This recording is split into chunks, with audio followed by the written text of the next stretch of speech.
Mudah-mudahan tahun baru Hijriah ini memberikan kita futuhat, memberikan kita kemudahan, mengangkat wabah COVID-19 dari negeri kita dan seluruh negeri-negeri yang lain. Dan semoga Allah mengembalikan umat, masyarakat, bangsa, dan mereka-mereka yang beriman kembali kepada Allah Subhanahu wa Ta'ala dan Rasul Sallallahu Alaihi Wasallam. Semoga Allah Subhanahu wa Ta'ala menjadikan bangsa-bangsa di dunia semakin sadar kepada penciptanya, kepada Tuhan alam semesta, Allah Subhanahu wa Ta'ala. Diberikan hidayah, diberikan taufik, dan pandai bersyukur dan beristighfar kepada Allah Subhanahu wa Ta'ala. Pergantian tahun bukan sekedar pergantian kalender saja, namun ini menjadi satu peringatan bagi umat Islam dan bangsa ini. Sejauh mana amalan-amalan kita di tahun lalu, dan apa yang kita persiapkan di tahun baru Hijriah ini 1443. Karena Allah Subhanahu wa Ta'ala sudah bersumpah dengan waktu di sekian banyak ayatnya. Dan salah satunya firman Allah Subhanahu wa Ta'ala, A'udzu billahi as-sami'il 'alim minasyaitonir rajim, wal 'asri innal insana lafi khusrin illa alladhina amanu wa 'amilus shalihat wa tawasaw bil haqqi wa tawasaw bis sabr. Jadi ketika kita ganti tahun bukan hanya seremonial saja, ada sesuatu yang sangat indah yang harus kita siapkan. Hijratul Rasul Sallallahu Alaihi Wasallam dari kota Mekah ke kota Madinah punya makna yang luar biasa. Saya tidak ingin ceritakan, kita sudah sering mendengar. Tetapi sebagai prolog pendahuluan apa yang ingin saya sampaikan pada saat ini. Apa itu?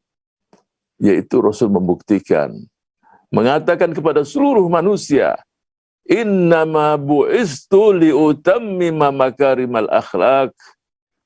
Sesungguhnya aku diutus untuk menyempurnakan budi pekerti dan akhlak manusia itu sendiri. Salah satu contoh ketika Rasul hijrah dari Mekah ke Madinah, Rasul tidak menghalalkan segala cara. Karena apa? Karena kaum musyrikin di kota Mekah, mereka tidak beriman, tidak mau mengikuti baginda Rasul Sallallahu Alaihi Wasallam. Tapi barang-barang berharga mereka dititipkan kepada Al-Amin, Rasulullah Sallallahu Alaihi Wasallam. Angkanya mungkin sangat luar biasa, fantastis. Tetapi Rasul tidak membawa semua itu ke Madinah. Satu pun tidak ada yang dibawa. Dititipkan kepada Ali bin Abi Thalib, Sayyidina Ali radhiyallahu anhu wa karramallahu wajhahu, untuk mengembalikan amanah-amanah ini kepada pemiliknya. Al-ghayah la tubarirul wasilah. Tujuan yang bagus tidak menghalalkan segala cara, tidak seperti yang dilakukan oleh kelompok-kelompok komunis. Mereka-mereka yang tidak beriman, ateis, dan kelompok-kelompok yang menghalalkan segala cara untuk mencapai tujuan-tujuannya. Sayyidina Ali memerlukan waktu 3 hari untuk mengembalikan amanah-amanah tersebut kepada pemiliknya. Contoh yang sangat indah, ya, yang luar biasa, yang dicontohkan kepada baginda Rasul kepada kita semua.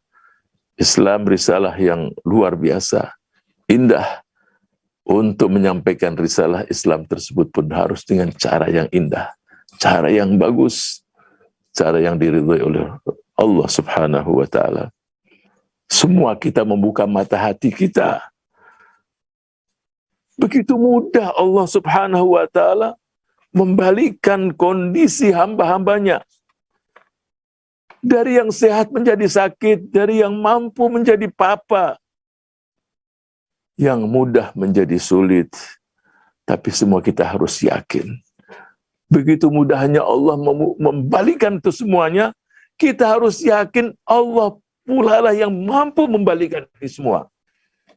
Yang mampu dengan cepat mengangkat wabah ini, yang sulit menjadi mudah, yang mendapatkan permasalahan, mendapatkan kemudahan, sangat mudah bagi Allah Subhanahu wa Ta'ala. Di sini kita semua diuji iman kita, keyakinan kita, kepasrahan kita, dan diuji untuk kita melakukan muhasabah secara benar dan secara jujur pada diri kita semua.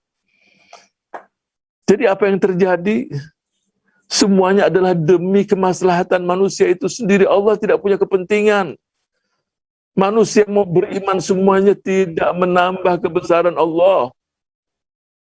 Manusia semuanya mau kufur dan syirik dan berpaling dari Allah Subhanahu wa taala, tidak mengurangi kebesaran dan keagungan Allah Subhanahu wa taala. Masing-masing kita harus melakukan muhasabah pada dirinya. Yang pertama, kita diperintahkan ketika kita muhasabah diri kita untuk kita banyak bersyukur, banyak sabar. Artinya dalam kondisi pandemi 19 ini, COVID-19 ini, kita dilatih muhasabah diri kita. Kita harus banyak bersyukur, banyak bersabar. Ada asrar, rahasia-rahasia Allah yang ada di situ yang harus kita sabari dan kita syukuri. Masih banyak kenikmatan-kenikmatan yang lain yang kita dapatkan dari Allah Subhanahu wa taala. Tidak hanya syukur dan sabar, kita memperbanyak doa kita, memperbanyak zikir kita, memperbanyak istighosah kita, memperbanyak taubat kita. Seluruh harus kita lakukan. Jadi dengan ujian ini bukan semakin jauh. Fafirru ilallah, kita lari kepada Allah Subhanahu wa taala, bukan semakin jauh. Karena pandemi ini, COVID-19 ini adalah ujian. Diuji sejauh mana iman kita, sejauh mana tawakal kita, sejauh mana tawadhu kita, sejauh mana kedekatan kita kepada Allah Subhanahu wa taala, diuji. Semua kita diuji. Dan masing-masing kita juga mendapatkan ujian dan cobaan. Ahasiban nasu an yutraku an yaqulu amanna wa hum la yuftanun. Ahasiban nas, apakah manusia itu menyangka mengatakan dirinya beriman kemudian tidak diuji? Pasti ada ujian. Dan Rabbun Karim, Rabbun Rahim, Allah Maha Pengasih, Penyayang, tidak mungkin dan mustahil akan menguji hambanya di luar kemampuannya. Tidak mungkin. Walillahil masalul a'la.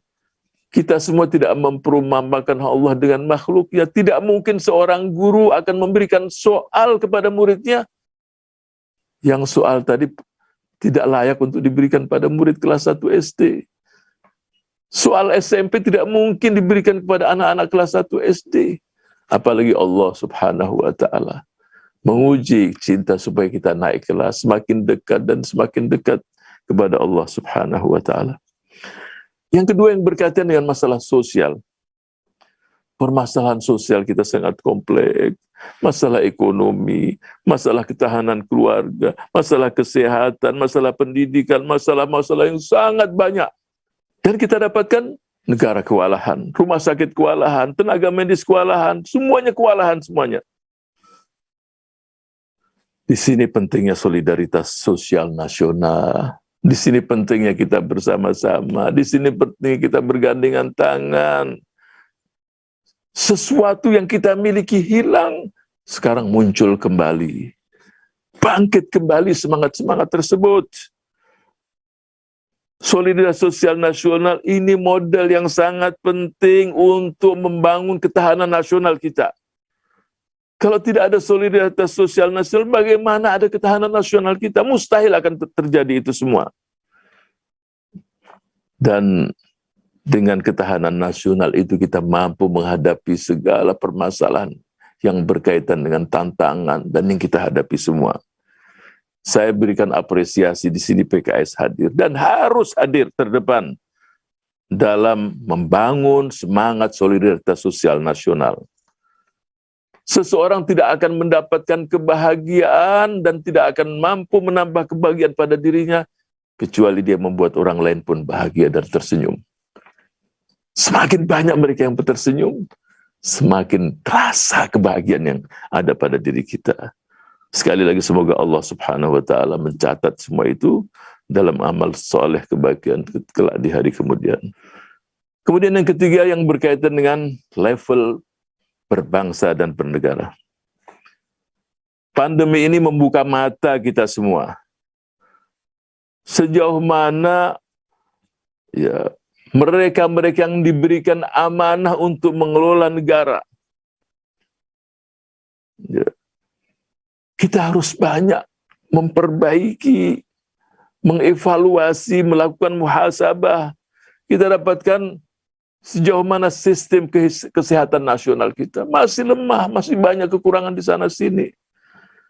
Artinya kalau tidak terjadi pandemi ini mungkin kita nggak melihat kekurangan-kekurangan yang sekian banyak. Sistem dan kebijakan pembangunan ya secara umum yang berkaitan dengan soal ekonomi, kebijakan anggaran, utang luar negeri, kedaulatan pangan kita, energi, masalah ketahanan keluarga, dan lain-lain sangat kompleks, sangat bermasalah. Banyak kekurangan di sana sini. Dalam saat ini kita tidak perlu menyalahkan satu dengan yang lain. Saat bukan saling bermusuhan, saling menyerang satu dengan yang lain, saat kita ingin melakukan evaluasi. Ini negara kita, bangsa kita, dan rakyat kita. Terjadi ketimpangan di sana sini, coba. Dan ini sangat serius sekali. Pertanyaan sederhana, apakah itu cita-cita para pendiri bangsa ketika mereka berjuang memerdekakan negeri ini dengan izin Allah Subhanahu wa Ta'ala? Sekali-kali itu bukan yang diinginkan oleh para pejuang kita, para pahlawan kita, para mujahidin kita, para mereka-mereka yang dengan jiwa dan raganya mengusir penjajah. Bukan itu tujuannya. Tujuannya bagaimana kesejahteraan tadi dirasakan seluruh anak bangsa, dari Sabang sampai Merauke, di kota, di desa, dimanapun mereka berada. Jadi apa yang terjadi dengan pandemi COVID-19 ini, hikmatnya sangat banyak, rahasianya banyak, asrornya banyak, yang harus kita evaluasi, kita lakukan muhasabah untuk diri kita, untuk masyarakat kita, untuk kita berbangsa dan bernegara. Dalam surat Ar-Ra'd ayat 11, A'udzu billahi samil alim minasyaitonir rajim. Innallaha la yughayyiru ma biqaumin hatta yughayyiru ma bi anfusihim. Allah tidak akan merubah nasib suatu bangsa, suatu kaum, sehingga mereka pun punya semangat untuk merubah nasib mereka sendiri. Olehnya itu, dengan kita melakukan muhasabah kaitan dengan tahun Hijriah 1443 ini, kita semua juga harus hijrah dari yang buruk kepada yang baik, dari yang bermaksiat kepada taat kepada Allah Subhanahu wa Ta'ala, dari yang hanya memikirkan diri sendiri, tidak punya kepedulian dan empati, berbalik kita untuk punya semangat untuk berbagi, peduli, dan empati kepada sama anak bangsa. Dari yang biasa ingin dilayani, siap untuk melayani. Dari yang tadinya punya sifat takabur, muncul sifat yang tawadhu, sifat yang merendah, sifat yang merakyat, kebersamaan, agar Allah mencintai kita semua, mencintai negeri kita, dijauhkan kita dari azab dan musibah dan bala. Kalau itu kita lakukan, saya yakin akan terjadi perubahan-perubahan besar, terutama insya Allah di tahun baru Hijriah 1440 kita ini. Dengan perubahan dan perbaikan bangsa ini, tidak ada caranya kecuali di tangan kita semua. Kita harus yakin dan kita harus optimis. Insya Allah kita mampu melakukan itu semua. Dan itu merupakan syarat dan sesuatu yang sangat mendasar untuk kita menjadi bangsa yang besar, bangsa yang maju, dan bangsa yang diperhitungkan oleh bangsa-bangsa lain di dunia.